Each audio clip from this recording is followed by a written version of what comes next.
E aí, galerinha, boa tarde, tudo bom? Como é que vocês estão?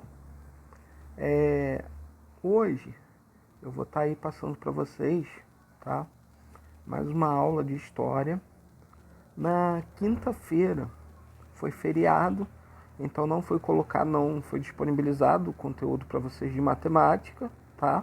Mas não adianta ficar com esse sorrisinho aí não de felicidade, porque quinta-feira que vem vocês vão ter matéria de matemática em dobro, tá bom? Então vai ser dobrado para compensar o do feriado e da própria quinta-feira, beleza?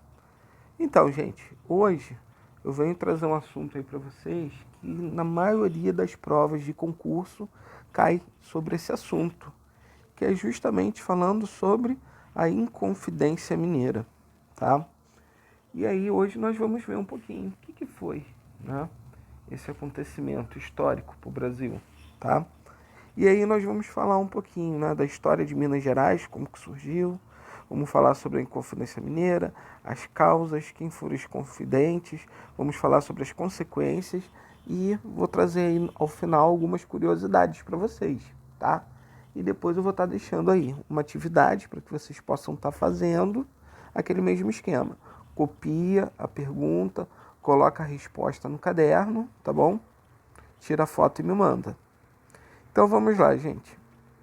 Primeira coisa, como que surgiu Minas Gerais, né? Então lá na época das expedições exploratórias, né, o desbravamento na região que hoje compreende o estado de Minas Gerais se iniciou no século XVI, por meio de trabalho dos bandeirantes em busca de ouro e pedras preciosas. Então naquela época eles estavam buscando, né?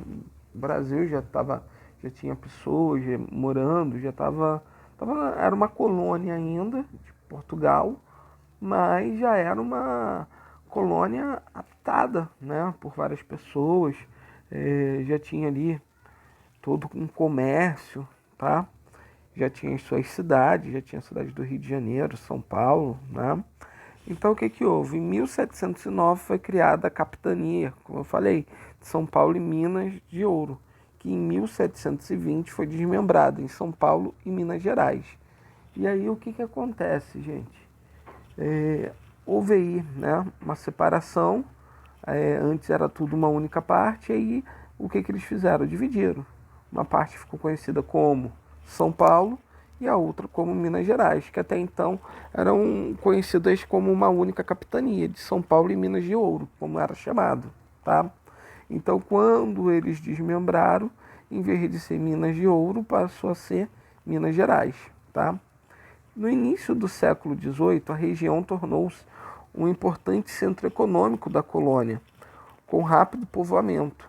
No entanto, a produção de ouro começou a cair por volta de 1750, levando a metrópole Portugal a criar formas cada vez mais rígidas de arrecadação de impostos, o que resultou no mais conhecido movimento político e histórico de Minas Gerais, a Inconfidência Mineira, tá?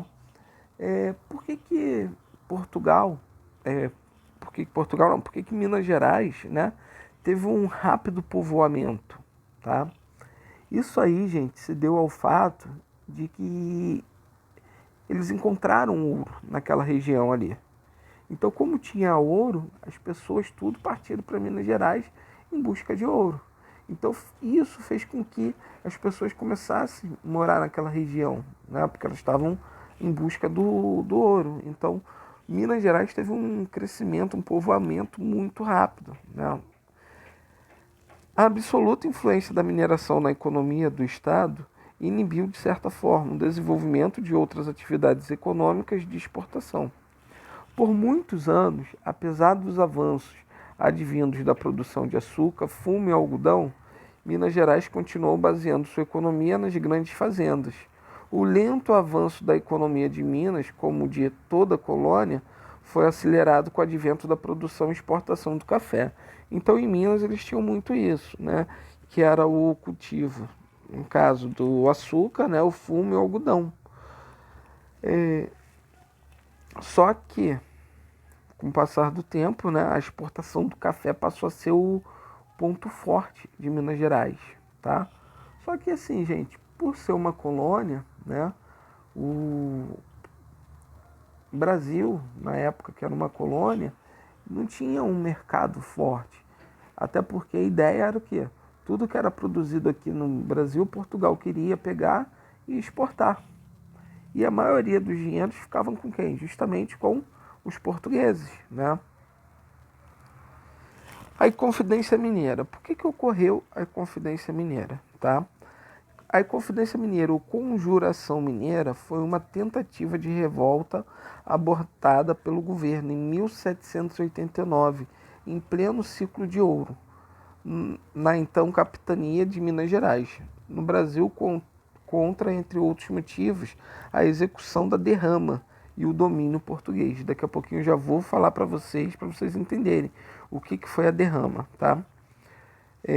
Foi um dos mais importantes movimentos sociais da história do Brasil. Significou a luta do povo brasileiro pela liberdade contra a opressão do governo português no período colonial. Então, a Inconfidência Mineira, né, foi essa revolta que houve do povo com relação a Portugal. Tá? No final do século XVIII, o Brasil ainda era colônia de Portugal e sofria com os abusos políticos e com a cobrança de altas taxas de imposto. Além disso, a metrópole havia decretado uma série de leis que prejudicavam o desenvolvimento industrial e comercial do Brasil. No ano de 1785, por exemplo, Portugal decretou uma lei que proibia o funcionamento de indústrias em todo o território brasileiro, ou seja, no Brasil não podia ter indústrias, entendeu? Eles só queriam o quê? Pegar toda a matéria-prima que o Brasil podia fornecer e exportar. Então eles não queriam que o Brasil tivesse um crescimento economicamente, tá? Então, quais foram as causas que levaram, né, a acontecer a Inconfidência Mineira? Nesse período, era grande a exportação de ouro, principalmente na região de Minas Gerais. Os brasileiros que encontravam ouro deviam pagar o quinto, ou seja, 20% de todo o ouro encontrado acabava nos cofres portugueses. Aqueles que eram pegos com ouro ilegal, sem ter pagado imposto, sofria duras penas, podendo até ser degradado e enviado à força para território africano. Então, gente, eles eram obrigados a pagar pelo ouro que encontrava. Então imagina, você encontrou ouro, o que você tinha que fazer? Um quinto do ouro, ou seja, 20%, né, tinha que ser pago a Portugal. Ou seja, você tá lá, teve todo o trabalho, né, e aí você encontrou uma pedra de ouro. Então, um quinto daquele valor era repassado para Portugal, tá? Claro, com grande exploração de ouro, começou a diminuir em Minas, né? Ou seja, você tem um monte de gente ali minerando, procurando ouro, automaticamente vai chegar um momento que aquele ouro vai acabar, né? E mesmo assim as autoridades portuguesas não diminuíram as cobranças. Nessa época, Portugal criou a derrama. Então, como eu falei com vocês lá atrás, né? Gente, o que era a derrama, tá? Ele funcionava da seguinte forma: cada região deveria pagar aí para Portugal, tá? 1.500 quilos por ano de ouro, né? Então, isso aí dava mais ou menos cerca de 100 arrobas de ouro. E aí, o que aconteceu? Se aquela região não conseguisse pagar essa quantidade aí de 1.500 quilos de ouro, né? Os soldados portugueses, tá? Eles podiam entrar na casa das famílias para retirar os pertences, né? Até completar esse valor. Então imagina, todo mês todo ano tinha que pagar esse valor para Portugal. Só que a partir do momento que as pessoas começaram a explorar o ouro cada vez mais, o ouro foi diminuindo. Só que se você não tivesse o ouro suficiente, eles entravam nas suas casas e pegavam tudo que você tinha para completar o valor. Olha que sacanagem que eles faziam, né? Todas essas atitudes foram provocando uma insatisfação muito grande no povo, e principalmente nos fazendeiros rurais e donos de minas, que queriam pagar menos impostos e ter mais participação na vida política do país. Gente, isso aqui, ó, é um detalhe muito importante, tá? Porque se você observar, você vai ver aqui o seguinte: quem eram as pessoas mais revoltadas com isso, tá? Os fazendeiros rurais e donos de minas. Por quê? Eles queriam pagar menos impostos, tá? Alguns membros da elite brasileira, intelectuais, fazendeiros, militares e donos de minas, influenciados pela ideia de liberdade que vinha do iluminismo europeu, começaram a se reunir para buscar uma solução definitiva para o problema, a conquista da independência do Brasil. Então, gente, se você olhar qual era essa classe social que defendia a independência, que o Brasil tinha que ser independente, né? Então vocês vão ver que eram intelectuais, fazendeiros, militares e donos de minas. Ou seja, a gente está falando aí da classe mais elitizada que tinha na época, tá?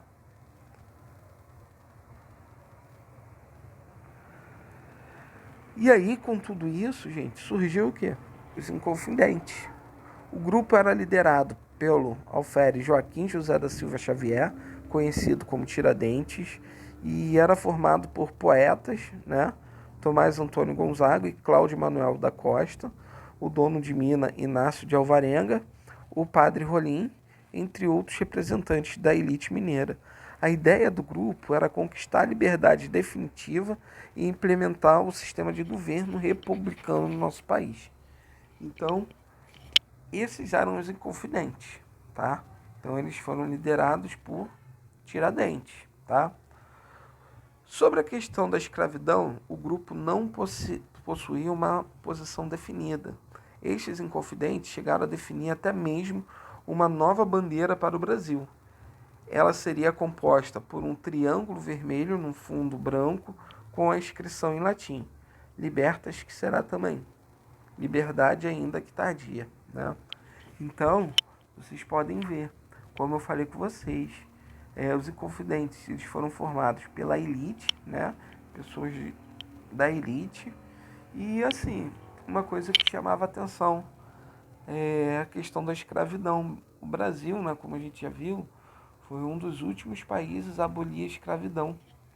E assim, gente, eles queriam fazer a independência, queriam um país independente, mas eles não tinham uma opinião formada sobre a escravidão. Estranho, né? Porque se a gente vai quer um país independente, primeira coisa eu acho que eles teriam que pensar o quê? O povo todo deveria ser independente, né?